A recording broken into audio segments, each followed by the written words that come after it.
Israel ജനത്തെ Canaan ദേശത്തേക്ക് കടക്കാൻ അനുവദിക്കുന്നതിനായി ദൈവം യോർദാൻ നദിയിലെ വെള്ളം വേർപെടുത്തുന്നതിന് മുമ്പ് പുരോഹിതന്മാരോട് കാൽ വെള്ളത്തിൽ വയ്ക്കുവാൻ പറഞ്ഞു. ദൈവം എന്തിനാണ് അങ്ങനെ ചെയ്തത്? ഒരുപക്ഷെ അവരുടെ പാദങ്ങൾ വെള്ളത്തിൽ വയ്ക്കുവാനുള്ള വിശ്വാസം അവർക്കുണ്ടോ എന്നറിയാനായിരിക്കാം.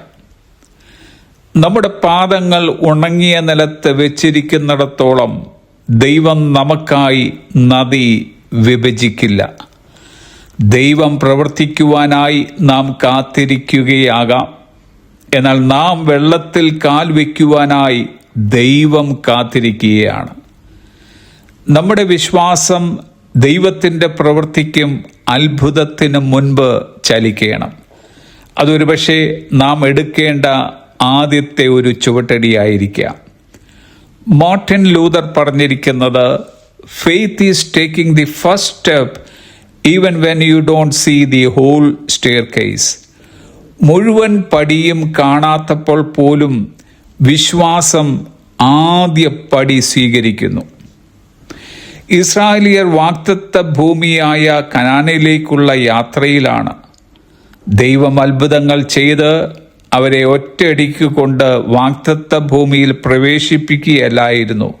പകരം അവരുടെ വ്യക്തിത്വം രൂപപ്പെടുത്തി വിശ്വാസം എന്താണെന്ന് പഠിപ്പിച്ചു. ദൈവാശ്രയത്തിൻ്റെ ആവശ്യകത അവരെ മനസ്സിലാക്കിപ്പിച്ചു.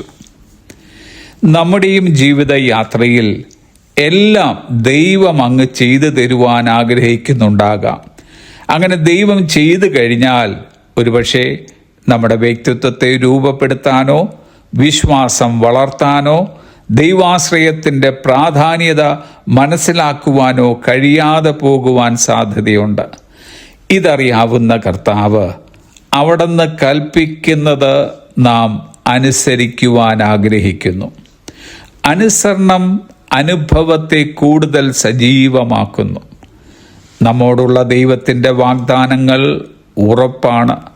എന്നാൽ പലപ്പോഴും നമ്മുടെ ഒരു അനുസരണത്തിനായി വാഗ്ദാനങ്ങൾ കാത്തിരിക്കുന്നു.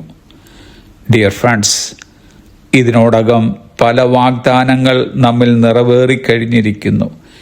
എന്നാൽ ഇതുവരെയായിട്ട് നാം എത്തുവാൻ ദൈവം ആഗ്രഹിച്ചിരിക്കുന്ന ഇടത്ത് അവിടുത്തെ പദ്ധതിയിൽ നാം എത്തിച്ചേർന്നിട്ടില്ല. അതിന് തടസ്സമായി നാം ചെയ്യേണ്ട വിശ്വാസത്തിൻ്റെ എന്തെങ്കിലും പ്രവൃത്തിയുണ്ടോ എന്ന് ഒരു സ്വയശോധന നടത്തുക. ഒരു നദി നമ്മുടെ മുൻപിൽ വിഭജിക്കപ്പെടുവാൻ പോകുന്നു. അതിനു മുമ്പ് നമ്മുടെ കാൽപാദങ്ങൾ വെള്ളത്തിലേക്ക് വയ്ക്കുക. Have A blessed day.